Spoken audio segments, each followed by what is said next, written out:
Hey, Jimmy here, and so yeah, today or this video, I just want to discuss something that has not a lot of people know about or realize that about, but it's consider or it has something to do with NOS on your cars, and well, a lot of people when they put NOS on, they're like, "Oh yay, the rating's gone up a lot."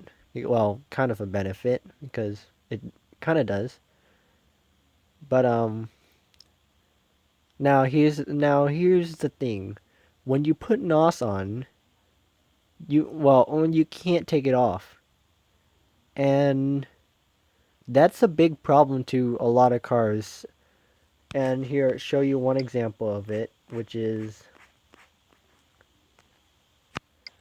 this BMW M2 Race Edition. It's a turf car, and without NOS, it's very efficient in the lobbies. I have 1668 tuned this one. A long time ago, this thing used to hit 7 sevens, 7 sixes.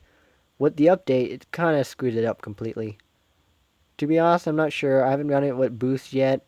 Without boost, it hits 8 twos, 8 2 mids or so. And I remember a long time ago, like I think it was like when this car first came out or so, in the 56 lobby, this thing hit 8 sevens, and that's almost Evo turf for 62 lobbies and stuff. So this car can hit 8 sevens with boost in a 56 lobby, being faster than almost any car in a 63 lobby, or most cars, I should say. And so, but yeah, with NOS, you really have no other choice though, no other choice but to max it out. Because with NOS, you're obviously going to be running slower than people in the lobbies because although it pushes your rating up, it doesn't quite make it easier for you to or make it like faster in that same rating as when you have it with no NOS. So let's say this, just as an example, I guess you could say. I have this car 1668 tuned without NOS. If like almost about to be 69, so being at the 68 limit for the 68 lobby and turf, and then I have one with NOS that's about to be at the same limit, at the same place as well. The one without NOS is going to be faster because, naturally it is fast. You got more power, um, less, I wouldn't say less weight. Well, maybe, I guess. Well, not really, but NOS like takes away a lot of power, and it's only beneficial for when you're maxing cars out. And yeah, the only way you get the most benefit with NOS is that if you max out the car, and that kind of a lot of times that ruins the purpose of most cars that are really good for lobby tuning, such as this M2, um, this S2K Race Edition. Let's see what else I have in my garage.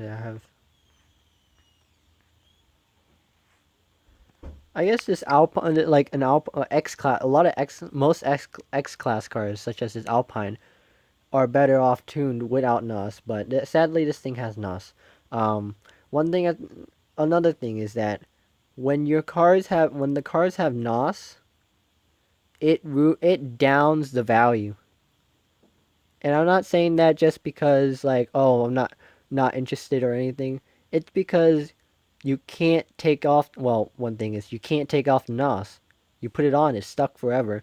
Um, the 6.0 update is said to fix that problem. But as of right now, NOS brings down the value of your car, especially with turf cars that are really good without NOS. Let's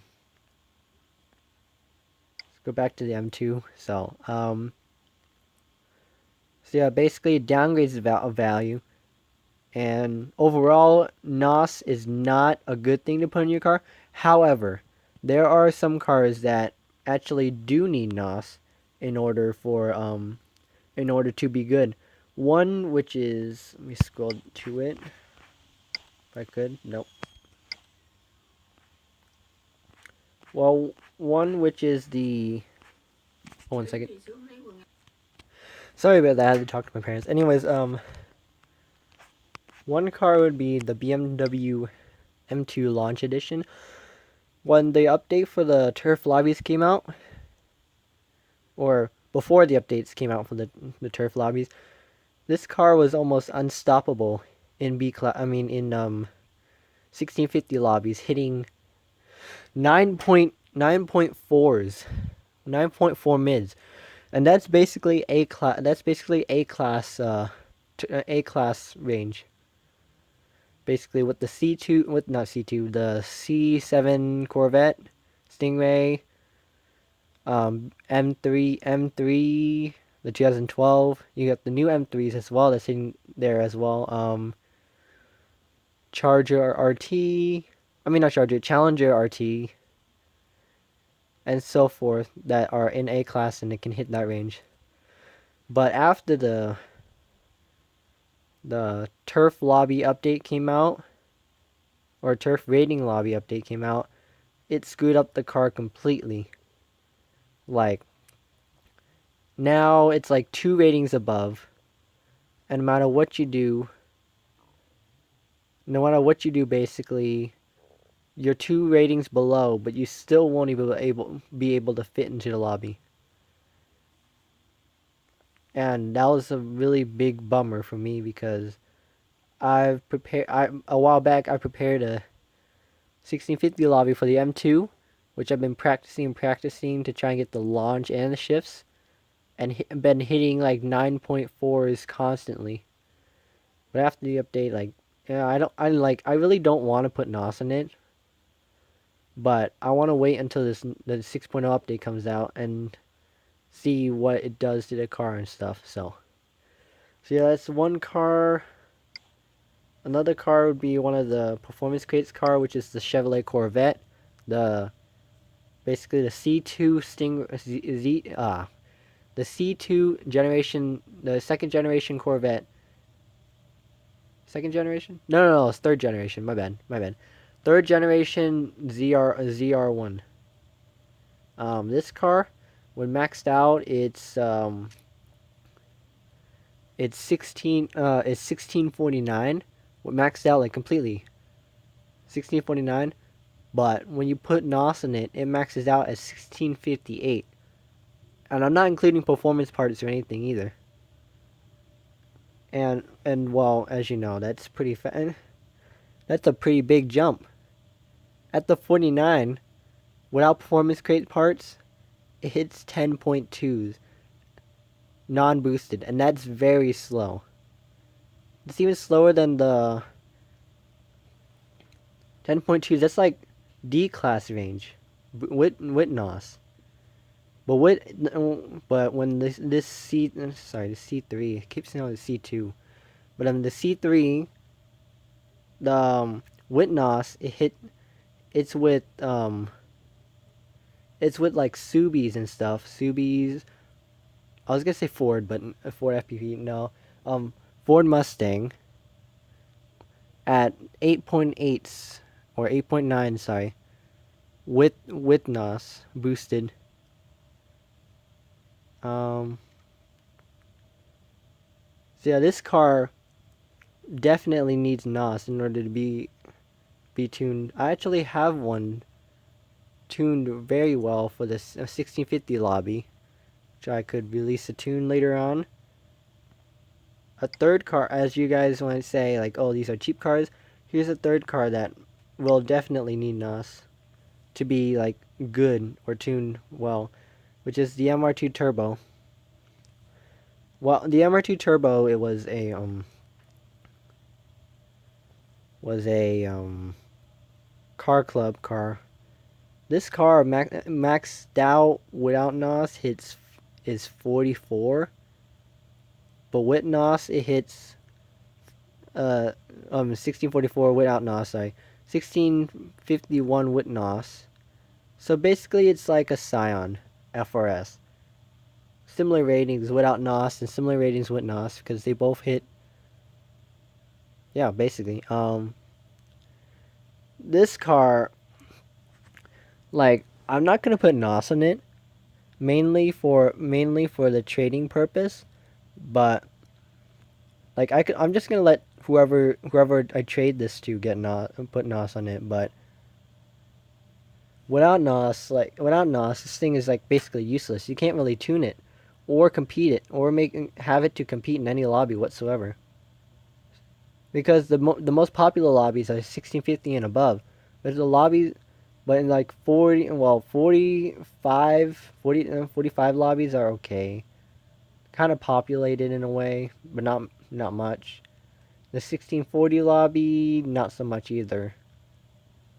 But and anything below that is just like barely anyone. It's just like you just see a couple people. That's all.